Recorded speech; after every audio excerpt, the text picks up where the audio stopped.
I started thinking about everything that I do that like is repetitive, and I was like, those things need to be automated, like tomorrow. Right. All right, welcome to a special edition of the My Wife Quit Her Job podcast.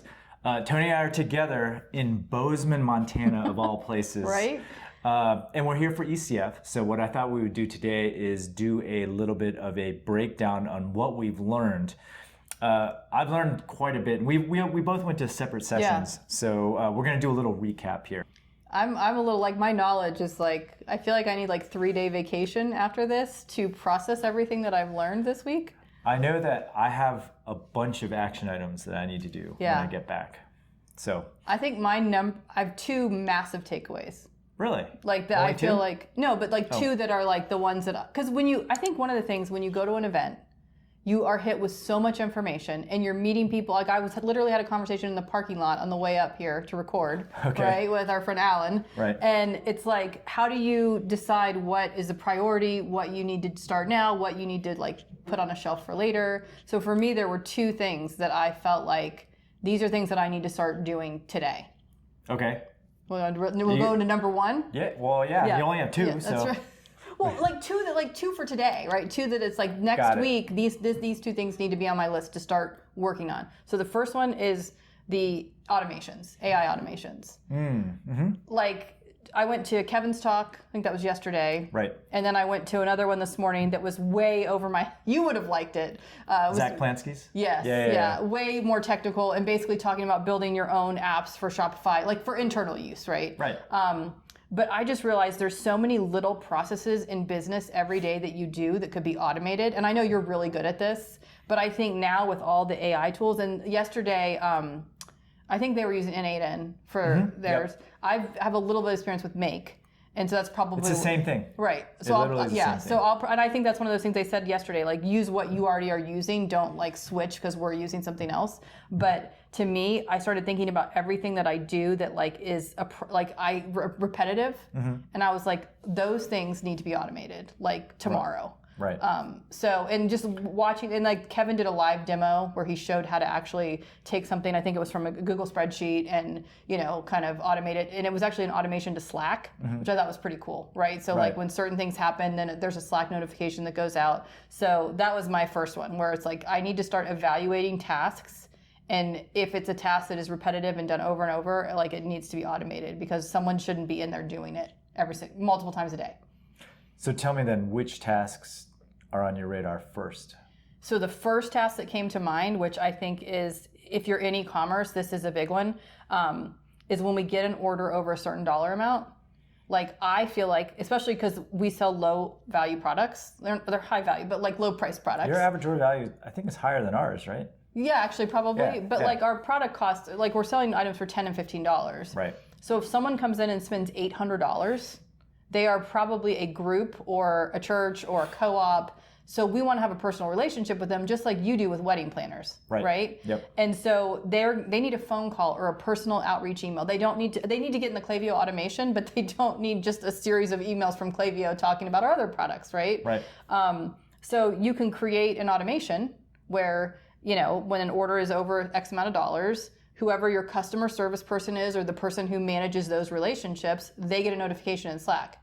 What's been happening to this day is I look at our sales. When I see like a abnormal shift in the numbers, I look through the orders. I see the order that's $1,000. I point at it on my computer screen. I take a photo and I upload that photo to Slack.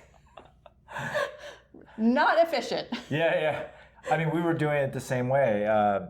This is a recent automation that I made that scanned through all of my orders ever created. Yeah. And then it gives a probability whether it's a wedding or an event planner on a scale of 0 to 100. And it's all in this database. I wish I could have showed it to you. I don't have my laptop handy. But yeah, I went through my entire database. Yeah. And what's cool is we do personalization, right? So depending on the personalization, let's say someone just ordered like 3 handkerchiefs. That might not be enough to trigger an event planner. But if that person has made several orders, but with different names and different dates, chances are they're a wedding planner. So ChatGPT actually takes all that into account. Yeah. So that was my first, because that's the one that I feel like is the most ridiculous of like times like that's not a good process, right? Right. Yeah. Everyone looking at my bad nail job is not like. So then, what are you talking about? Look at these. Right. Suckers. Look how good those look. And then the other one that I thought was something that I'm pretty sure can be done, because a lot of people are already doing this, is basically doing some inventory forecasting. And that's a little more like the first one is like, I think I could set that up in a couple of hours, right? For sure. The next one I also feel like I could set up, but it would definitely take more knowledge, and I'd have to get a little more in the weeds. But I think a lot of people that I've talked to here and in the sessions are doing successful inventory forecasting with AI and automations. And it's just a matter of like, taking the time to build that. But that's one of the things that we really struggle with. So it's like, that's a huge pain point that I think we could maybe not solve 100%, but we would definitely get further along than we are today. I was just thinking about this because you brought this up to me earlier. I think a lot of those inventory forecasting SaaS softwares, I mean, it's really easy to just pipe in all of your orders into AI and have it tell you. Yes. And then you could guide it along. I know a lot of the inventory software is incorporating that in, but you'll be able to do it. Right. And those inventory, and I'm not calling out anybody on this, but those are really expensive tools. They are. I mean, to the tune of thousands of dollars a month sometimes. Right. And also a lot of them provide so many features that you don't actually use. Yes. Right, in your business. Like most people, unless you're like a trained person on that tool, you're probably using 10% of what that tool can do. So it's like, well, then why don't we just take the 10% and get the information we need. Right. For free, or for $20 a month, right? Or whatever the cost of the AI tool, which is usually pretty inexpensive. Yeah. So anyway, that to me is like one of the bigger, like that's a bigger project, but also one that I feel like can be solved pretty easily. Like it can, yeah. Once you have it set up, it'll be all good. Then you can query it and whatnot. And for those of you guys listening, we were talking about N8N and Make. Those are two programs that allow you to just connect all different softwares together, like Shopify to AI or ChatGPT, Claude, whatever.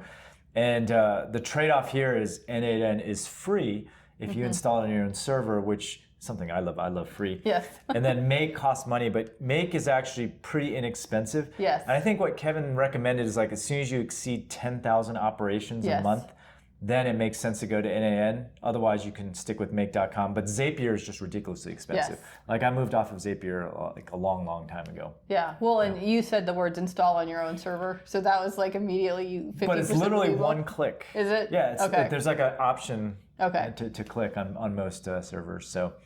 Yeah, that's exciting. So are you going to take over that as part of your organization? I feel like I will. Okay. There's nobody else that knows how to do it in the organization. Well, no, it's a useful skill. Yeah, and for sure. It's one of those things where I feel like back in the old days of blogging, when like something came out and you were like really excited about. That's how I feel about this. Like I went to that other session today, which was much more like advanced. Right. And going to it thinking I'm never going to build like a SaaS product, but I want to understand I want to be educated about how it works and the tools and things like that. I was just talking to Alan about Replit. Replit, yeah. Sorry, it's written down. I have it on my phone. But I really want to dig into some of those tools and just understand how they work and how we can use them and how I can use them in other things, right? Like I feel like they translate throughout businesses. It's not just specific to e-commerce. Well, N8N and Make.com is a gateway drug to. Yes, I know. So before you know it, you'll probably become a developer. That's. What was interesting. And then I can't make fun of you anymore. I know. Then you can't make fun of me. What was interesting is in the higher, more complicated session, there were several developers. Oh, nice. And like our friend Carson was in there. Oh yeah, of course. And of course, as the guy's talking and presenting, I want to see his response, because I often feel like with AI in general that people get very sensitive or protective of like their job, as if if we can code everything with AI, then we don't need Carson anymore, right? And you still need Carson. Yes, you still need Carson. So I always like to see those reactions. Like, is he in agreement? And like he was nodding through most of the stuff that was said. And the guy that was presenting even said, "I have 2 developers in Latin America that basically, but they don't code anymore. They're just instructing, right? Yeah, Carson doesn't get his hands dirty. Right. I don't think. No, anymore, I don't. Not anymore. Yeah. Which leads me to the next takeaway that I had was like hire a developer in Latin America.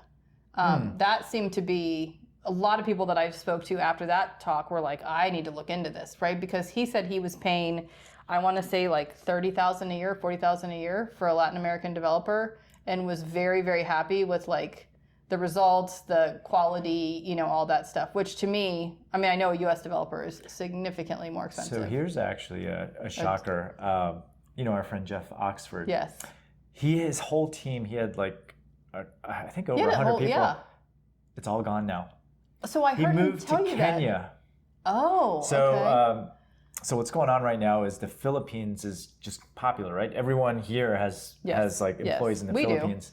We have employees in the Philippines. So now it's gotten to the point where a worker there, like they don't care if they lose their job because there's so much demand. They just get another one.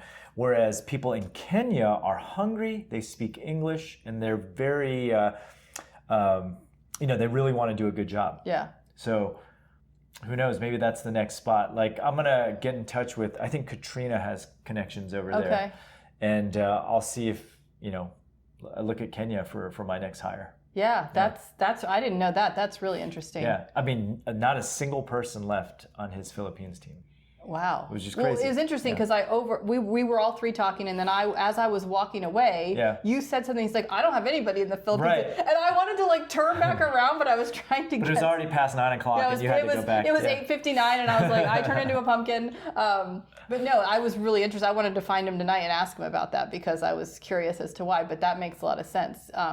Although I feel like on the Latin American thing, we also heard from, I think it was Lisa, who has the 50 Flowers. Oh yeah. And she has her business in Ecuador, and she's telling how horrible it was to like have a business in Ecuador because of all the labor laws. Yes. Right. So I'm always fascinated by. I always learn these types of things at ECF. Right. Like the labor laws in some of these countries are ridiculous. Like I think what she was saying is once someone works for you for a certain amount of time, they're on your payroll forever. You're not allowed to fire them. Yes. Yes. So it's like the government. Of old. Yes, the government of old. Yes. Yeah. So anyway, I always feel like there's like these little tidbits of information that we get here. So I want to know one of your takeaways. Hey, just a quick heads up. Tickets for my annual e-commerce conference, the Seller Summit, are now on sale over at sellersummit.com. If you run an e-commerce business selling physical products, this event was built for you. Unlike typical events filled with broad advice and feel-good stories, the Seller Summit is all about real strategies you can actually use. Every speaker I invite is deep in the trenches, running their own store and dealing with the same challenges you face every single day.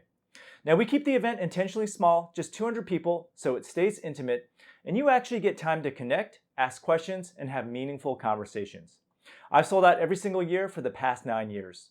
And if your store is already doing over $250K or $1 million in revenue, we also run a private mastermind with other top sellers in the space. You can learn more and grab your ticket over at sellersummit.com. Now back to the show. Other than Kenya. That sounds like a pretty good one, actually. I got a little thing here. Okay, all right. So this is something that I've been making a mistake on without even realizing it. So I went to a Facebook ad section run by Andrew. And Facebook ads like changes like every 3 to 6 months, I feel dramatically. And one thing that I was doing just out of laziness, and also because I heard from other people, broadcasting this, was I would take an ad and I would just change up like the hook or the headline and just publish it. But now it turns out Facebook looks to see if the ad is similar to something you're already running. And if you are, it instantly just nerfs the reach. It basically picks one and then just runs that. Oh. And so I think the guideline that he gave was it has to be 70% different.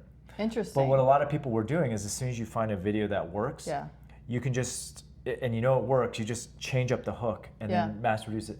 That is not an effective tactic anymore. So those days are over. I mean, those days are over. He was stressing. Here's the other thing that he was stressing. So the way I gave a lecture at Seller Summit, was that last year or 2 years ago? I want to say it was 2 years ago. 2 years ago. Because Kelly Dream Correct. picked it all up. Yeah, so the way I was teaching it, literally 2 months after I gave that presentation, it changed. Okay, but anyway, what Andrew was saying is like, the way I used to teach before is you test a bunch of creatives and then you can see which ones work and then you put more ad spend on this. Well, now his philosophy is the message is everything. Interesting. And the way he runs his ads, he doesn't actually care which ones perform, like of the individual creatives, because it's all about the message. And so each one of his ads, where he puts like 10 or more ads in there, because Facebook wants you to put more creatives and have less ad sets. Yeah. So anything with the same message is within the same ad. And then it doesn't matter which one is working, you're testing based on the message and not the actual creative anymore. Because he showed examples of like really horrible ads that, like when you look at it, it looks horrible. Right. But then when he ran them, it did really well because of the message. So when he replicated that message across different creatives, they all still work. So, interesting. Yeah. Okay. So that feels like a big change.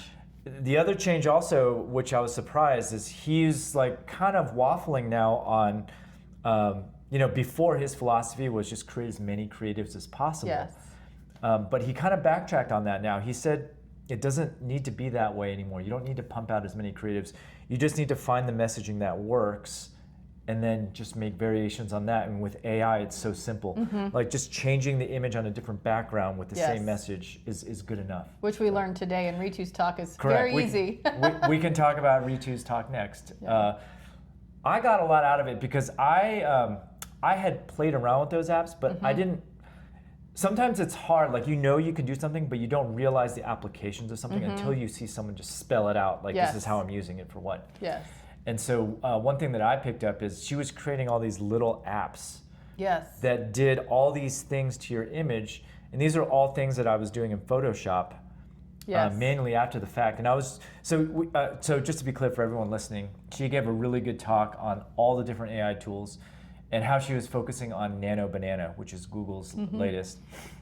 And within AI Studio, you can create little programs. Yes. Like for example, you can write a program that says, I want to remove the background for this image, which is a function that all tools have already, but it literally will create code for you on the fly, and you can modify it to do whatever you want. You can say remove the background and then remove the watermark also, or something like that. Or the other thing, I like the example where she's like, crop it, right? But then expand it, and then blur it. It was like all these different things, and then remove the one image off because the layering, right? So the one thing I loved about that talk was that she basically gave us all the cheat codes for like the terminology. Right. Because if you're not a creative and you're not a graphic designer, I think one of the reasons why people think it doesn't work well with images is because they're not giving it the right prompts, right? They're not creating the correct, like they're not describing it right.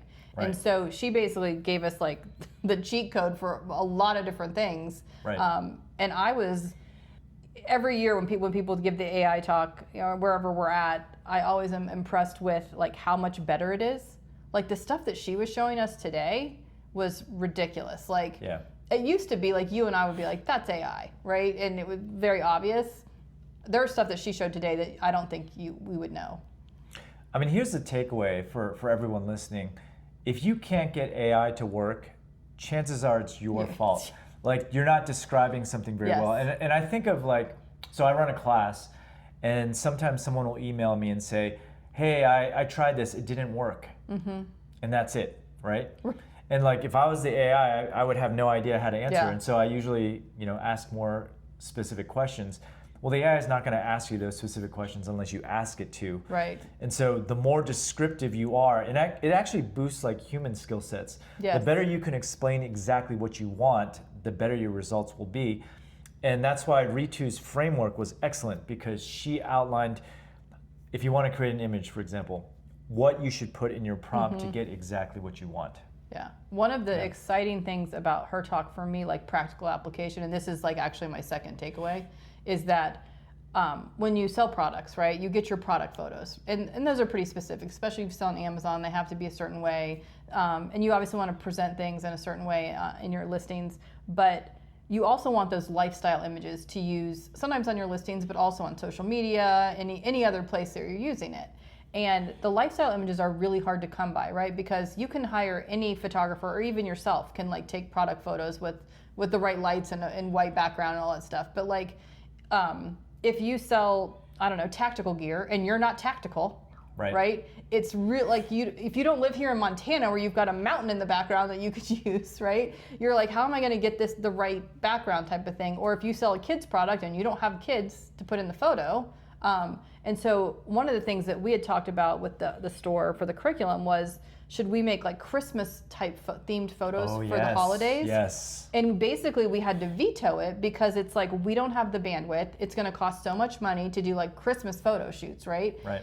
And after watching that today, I was like, we can put everything on a Christmas background, right? Not everything, but like the No, you can. Yeah, but like the lifestyle photos just got so much easier, right? I don't think we need to be investing a lot of money into having a photographer do this. I think if we have great product photos, which we do, it wouldn't be hard to create some lifestyle photos from what we already have, including like Christmas or in any theme, right? It could be for your store, right? You could do 4th of July, or you could do, New Year, whatever it is. I think that creating those backgrounds where you're not actually shooting them and they actually look real, they don't look like you went into Canva and put in some clip art like what it used to look like. I don't know. That to me was like, this is a huge money saver, but also it didn't, I mean, obviously she's got so much experience and she was like whipping through things, but I feel like once you do it a little bit, you get pretty fast at it as well.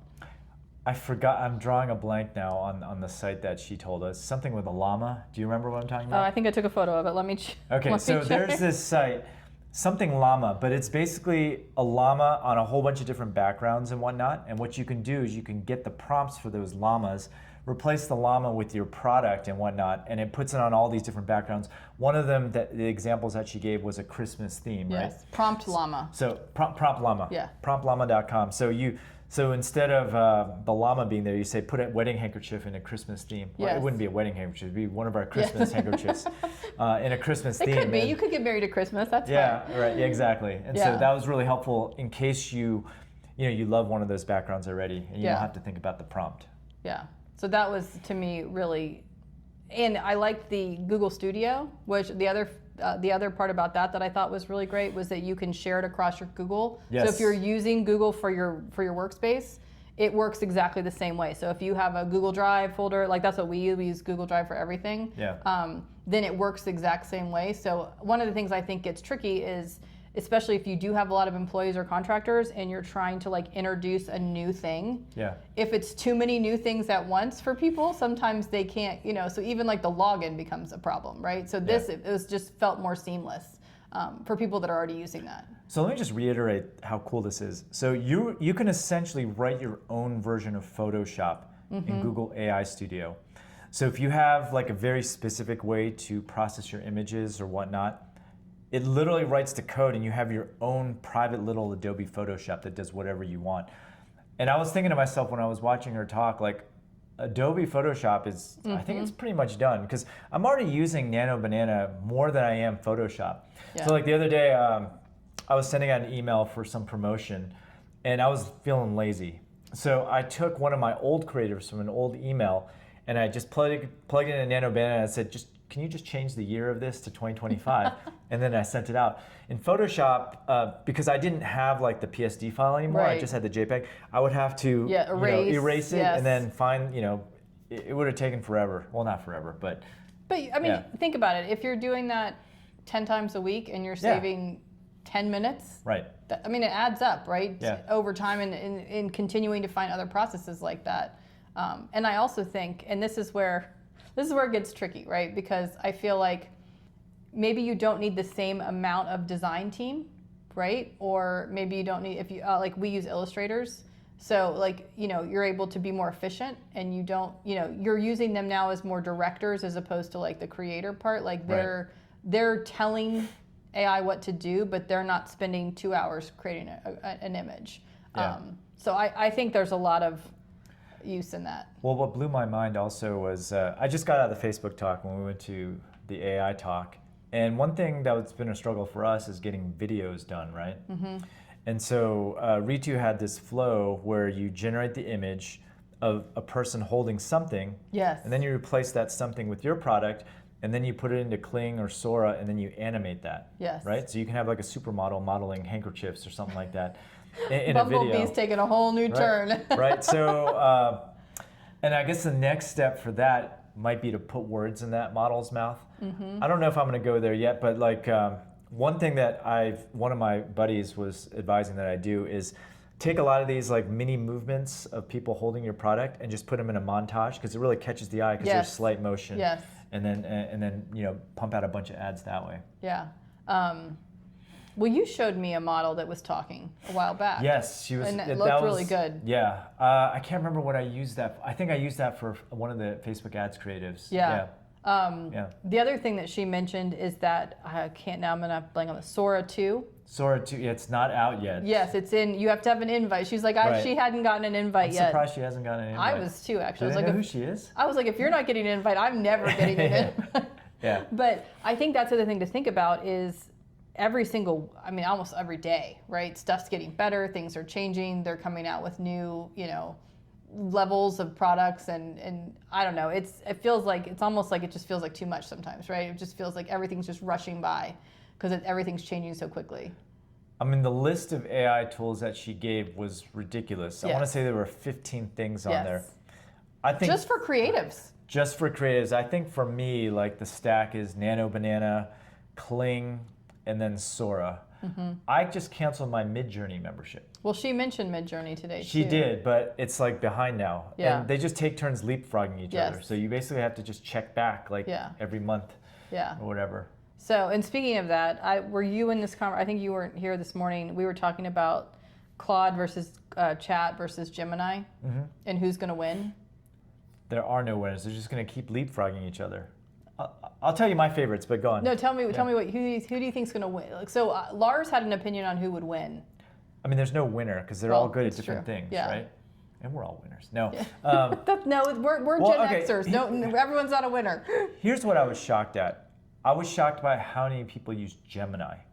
Here, yes. Yeah. Because I don't know anybody in my other life. Gemini has not been on my list, but someone told me that Gemini, the coding is amazing. Okay. And I've been getting frustrated with ChatGPT. I don't know if you noticed this too, but as soon as it got upgraded to 5, it got a hell of a lot slower. So not only does it think slower, but it also writes text a lot slower. Yes, definitely seen that. To the point where I feel like I can type faster than what ChatGPT is outputting. So I've gotten really frustrated with that. But you're still being nice to it, right? I'm not nice to ChatGPT anymore. See, that's why mine's faster probably because I'm like, thank you so much, ChatGPT. So Gemini is lightning fast. Okay. Because I think Google prides itself on speed. And then Claude is very fast. I use Claude for creative writing. I'm back on the Claude bandwagon for creative writing. Okay. It is so much better than ChatGPT now, again. Yeah. Whereas ChatGPT in the last iteration caught up, I felt, but then Claude released another one. Right. Anyway, this constantly happens. And then Gemini, I think Google's making a huge strides in just video and video and image generation. So Lars is betting on Gemini. He feels like Google has the most to lose by not winning. Basically, is his philosophy, in a very, very small nutshell. He's probably rolling his eyes at me right now. I mean, Google has all the data; it's got the distribution. So, but then again, OpenAI has Microsoft, right? Right. Which Microsoft has huge distribution. Right. Everyone's on Windows for the most part. Yeah, but I was amazed at the amount of people I've talked to in the last 2 days that use Gemini. Yeah. Because we don't really use it. I know, but I'm going to jump on I have used it. Yeah. I'm going to jump back on the bandwagon for Gemini. I'm going to try it. I mean, like, why not? And I know Gemini is so much faster. Yeah. You know, here's the other reason why I didn't use Gemini in the beginning. It's because I was using AI to generate blog posts. And I was thinking to myself, if I'm using Gemini to generate the blog post, won't Google know that it was AI generated because I used Gemini? And so that's why I was using ChatGPT for a while. Yeah. But ChatGPT, I guess, is just the general purpose. I don't like the image generation because it just takes forever. Yeah, I never use it for image. I can't stand, the speed really matters. Well, and here's the problem too. Like, if you ask Chat to create an image, it takes 5 minutes. Yes. And then if it's not right, you're like, well, I don't want to iterate. It's going to take me 2 hours to get, Yeah. And obviously, I laugh at ourselves for being irritated that we're mad at a computer for creating an image out of it's like you're too slow. Yeah. But yeah, I mean, we just have gotten used to a certain standard. Well, I know Google Nano to Banana, you'll get something in 5 seconds. When Ritu was doing live demos. Oh yeah, in 5 seconds. Yeah. So. I don't know if I have anything else to say about AI except like I just gotta go home and start playing with this stuff. I want like a month to just do nothing but AI. That's like my dream right now. You're not gonna be able to do that. No, I'm not. No, you have like fires every day. I know. It's like that's why it's a dream. It's not a. It's not a Whereas reality. I have more time. Yes, I wanna that's why he'll always be better than me in AI. But I will tell you one little nugget I got from Ezra. So our friend Ezra Firestone spoke yesterday. And the one thing, and I heard him say this over the summer because I saw him at the Barcelona event, but he talked about building wealth. And the one thing that he said was one of the best ways to build wealth is through building businesses and then selling them. Right. And that just kind of stuck with me because I was like, you're right. Like you have to grow something and and sell it, and then you take that money and you invest, and I was like, that's really true. Like, and he's trying to build like I feel like a very large. He wants 100 million. Yeah, which I know. Yeah. I'm fine with 10. Like, but like I started thinking about that. I was like, you're right. Like that is, and we know a lot of people who have built their wealth that way, right? Owning businesses, selling them, investing, and sometimes they go and do it over and over again, like our friend Dana, right? She's done that multiple times, and sometimes you only need to do it once or twice. But I was like, that's really true. Like you're never. See, I somewhat disagree with that. Really? Because you like to play the stock market. Well, no. The mentality of a lot of people here is you just got to go pedal the metal, just build up that revenue and then go for the sale. Like the exit is the final destination, right? But like, let's say you're making a decent amount of money every year. Why not just milk it, right? Yeah, yes, I agree with that. And then just keep making money, and don't stress yourself out by like scaling like 10x every year or whatever it is, right? Yes, I wasn't looking at it that way, but I can see. I was thinking like you build your business to whatever point. Like, I mean, I think Dana's a perfect example of this, right? Sure, yeah. She said, I like to sell at this point. Like, she doesn't want to build a $20 million business to sell. She wants to build a $3 million business or a $5 million business But let's say you get to $5 million and you're netting $1 million a year. Why not just chill and pocket that $1 million? I mean, it's hard to spend $1 million a year. Yeah. I mean, I couldn't. I can't because I don't even know what I would buy. No, I guess if you buy real estate or cars, but that's not. I don't know. We're not car people. Yeah, I'm not. And you travel. There's no way you can spend $1 million traveling. No. So plus, it's not fun if you're not doing it on points. It's not. That's true. It's only fun if it's a game. So that's where I differ. I think the mentality here is like scale quickly, scale, and then like the goal is the sale, and that's the finality of it. Gotcha. Right? I was kind of looking at it more in the Dana way of like slow and steady. Just repeated like build, sell, build, like not this. And we do know a lot of people who just grow. Yeah. And that's not that. I mean, to me, those people always seem burnt out. So that always leads to depression. Actually, so one of the themes of ECF actually was depression. Was depression because the tariffs. A lot of people are having a hard time. It seems, And so what Andrew did is he had a lot of people tell stories of their lows. Yeah. Right. And there's a lot of those stories, and I felt like most of them that presented, they had their lows because they scaled too quickly. Yes. Right. Yes. They get in over their heads. Right. Our good friend Tal had, I think he spent like $5 million of his own money. Yes. Right. Into his business because he took out this big loan. Yeah. Where he was the personal, he had to pay, like he was responsible for it. Right. Yeah. His personal guarantee. That's what I was looking for. Yeah. Personal guarantee. I would never in a million years do that. I know. I was thinking that. Right? Well, yeah, because and we know other people who've like leveraged their homes, and I'm like, no, thank you. Like, I don't know. Because Tal's goal was to create a $100 million company. Yes. That's because he had a bunch of good success with smaller businesses, like 7 and 8 figure business, and he wanted like the big one. And so I'm actually an investor in his company, and he did a Were you he did shocked a race. At the revelation? Actually, what's funny, and Tal, I don't know if you listen to this podcast, but like he gives out quarterly reports, and then he goes up and he's like, oh yeah, we were like 2 weeks away from going bankrupt. I'm like, what? That was not in the quarterly report, Tal. Yeah, that was a. I don't want to invite that kind of stress into my life. Oh yeah, definitely not. Definitely not. So, for sure. So that's why I always say, sure, the sale is good, but I mean, if the thing is milking money, and there's several people at ECF who I talk to, they generate like 5 million in revenue and they take home like $1 million or 2 million. That's great. Yeah. I mean, as long as you can keep that up, why not just milk that money and pocket it. Well, it reminds me, many, many years ago, you and I had dinner with the native deodorant guy. I can't think of his name. Moise. Yes. Yeah. And he had given a talk about basically growing and selling. Right. And when he talked about those like couple of years, like to the sale, he was miserable. Yes. And like the whole time I'm like, who would ever want to do, like, to me it was like, this is a deterrent. If anything, this doesn't give me any sort of goal to try to do this. But it feels like everybody that we meet and talk to that has a similar path, it's like it's like, is it worth being that miserable for however long, and the risk and the stress on your body and your life and your relationships, right? And, oh yeah. Yeah. And a lot of these people went through like divorce and, you know, all these different things. Yep. And it's like, yes, at the end of the day, you had to exit, and that's fantastic. But I don't know if it's worth it. There was a speaker who took out a whole bunch of loans to import masks during the pandemic. Yes. I can't remember who it is at this point. But then all of a sudden, like, there was plenty of masks. Right. So he was stuck with all these containers. He was very stressful, you know, because he had all this inventory that he couldn't liquidate. Yeah. So, again, you know, the big winners, they do take those big bets. Yes. It's just not my personality. Right. I don't need to take those big bets. Yeah. I don't spend that much money. Yeah. I'm very happy what I'm earning right now. Yeah, you know? we don't need a yacht. We need a friend with a yacht. I don't need a private jet. Yeah, I just need a friend with a private jet. We need to make better friends. That's our problem.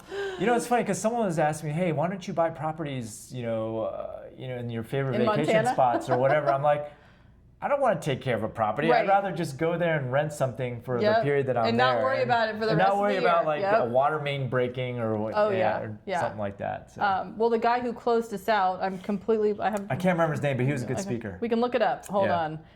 You talk while I look it up. What did he talk about? He's a Portland leather. Okay, hold on. Yeah. I have some notes here. Okay. Okay. Yeah, so it was a guy. He runs Portland Leather. Curtis. I believe he is the largest seller of leather bags in the United States or something like that. He's based in Mexico. And once again, he had a crazy story too. He was down to his last $100. I'm not sure how he got to last $100 to his company. Did he gloss over that part?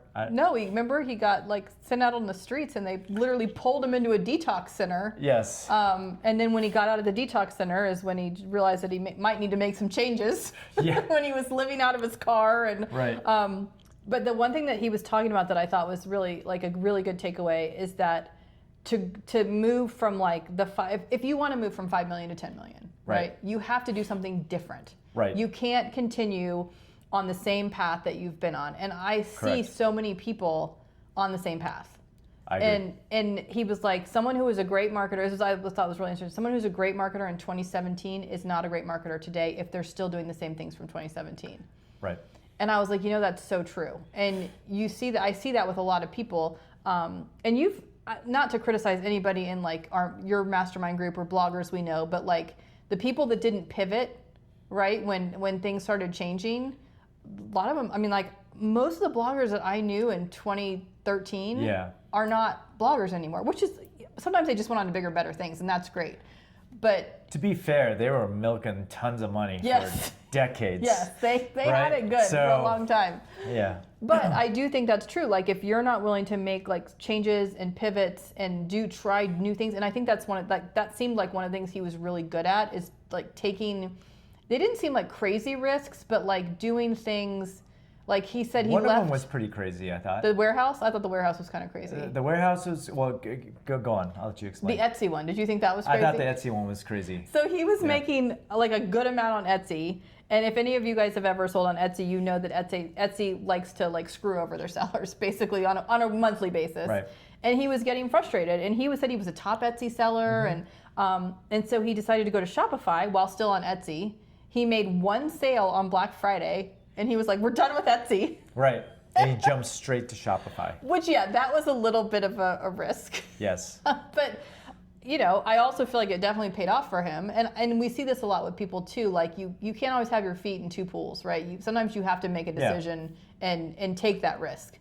And a lot of times people try to straddle for a long time. And sometimes that hurts you because you don't commit one way or the other. It reminds me of the Warriors, the two timelines.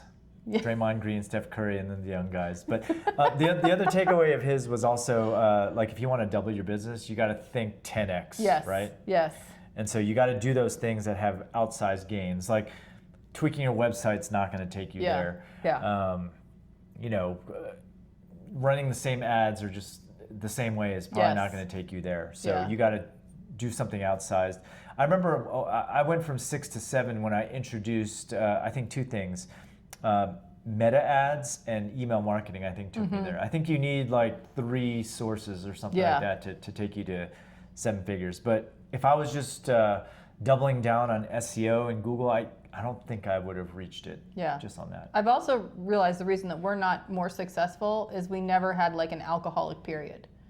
Thank God. We never hit rock bottom. That's the problem. That's true. Our lives are pretty cushy. And I think a lot of the people who do really well, they're willing to take those bets because they got very little to lose. Yes. Right? We have a lot to lose. We have a lot to lose. I think once you have a family and all this, I'm not taking any of those risks. Well, and it's interesting too that most of those stories come from single men. It's true. They're all single. Yeah. They're all single guys. Yeah. Yeah. So I don't know. You can take with that what you will. But I didn't go to this talk, but I heard nothing but great things about it. Was going from founder to CEO. Oh, Eamon's talk? Yes. Okay, I didn't. Yeah. So one of my friends went to that one, and she was texting me during the talk. And one of the things he said was, if you brought your computer to this conference, you're not a CEO. Basically, if you can't go for 2 days without doing work and just being able to manage it on your phone, you're not doing the right stuff. Like, you're not there yet. And my friend was like, she's like, and I had my computer open and I just closed it. But anyway, like, I'm like, and it's, I see people struggle with this a lot. And I think it's tough, right? Because, the founder mentality is different than the CEO mentality. And you have to shift a lot. And I remember Bill D'Alessandro talked about this years ago, where when his business grew and there was someone who had been in the business from the very beginning and he had to let him go because he wasn't the right fit anymore, right? The company had outgrown this, but this person hadn't grown with the company, basically. Right. And how he considered him a friend, even though they weren't but he had been there since the beginning. Yeah. And he had to make that decision, and it was like really hard on him. Yeah. And I think there's lots of things like that. As a founder, it's like you and your bros, right? You and your friends, and you're all having a great time, and you're all working in the garage, and it's fantastic. And then the next thing you know, you have a 20,000 square foot warehouse and 50 employees. And you're still in the mentality of like, we're all friends. We hang out together on Friday nights, and you don't. Yeah. And so that apparently that talk was fantastic. And I think anyone in that position should probably start educating themselves a little more in that area. I had a great lunchtime conversation with Jordan, and he belongs to EO, and he was telling me like every person in his EO group should just run each other's companies and make the hard decisions without emotions, right? Yes. Like Bill should have let that guy go probably a long time ago. Yeah. A mutual friend of ours should let someone go, but there's emotions tied to it, right? Yeah. Because you interact with this person and it's hard. Yeah. So that's maybe something to try, right? Yeah. You just trade businesses for like a week and then do the hard firings and whatnot and then switch back. Well, and also like if you founded the company, most likely you did everything by yourself in the beginning. Yes. So when there's a problem, right, you're like, let me just go in and fix that, right? Like it's much harder to create the process to train somebody so that you don't have to do that. But at the end of the day, that will save you so much time later on. But it's like as a parent, right? You should teach your kid how to like unload the dishwasher. Well, you probably don't use your dishwasher, do you? No, we do. We do. Okay, We're not one of those Asians. You're not one of those Asian families? Yeah. But like, when my kids were little, they wanted to unload the dishwasher, and they would just throw all the silverware like in the drawer, but not in the correct cubby, Yeah. And you're just like, let me just do it, right? As opposed to like, here, like knives go with knives. Yes. But it's the same, just at a much greater scale. Right. And so anyway, I think those talks are always interesting to me because I do feel like it's a really hard shift for most people, and why some people I think should actually hire a CEO, right? Right. They still own the company, but they're not the one doing the day-to-day running. Yeah. It is expensive to do that though, so you have to be a good. I mean, that's really hard to do, but yeah. Yes. Yeah. But the people that I know that have done it, we know a couple people, like they're happy. Yeah. Well, yeah, because they're not. Yeah, they don't do anything. They're doing what they like to do, Yes. and then someone else is handling all the stuff they didn't like to do in the first place. Yeah. But I think today's the last day, right? Yes. Yeah. We have the closing party tonight. We have the closing party tonight. So it was a shorter ECF, but a lot of key takeaways.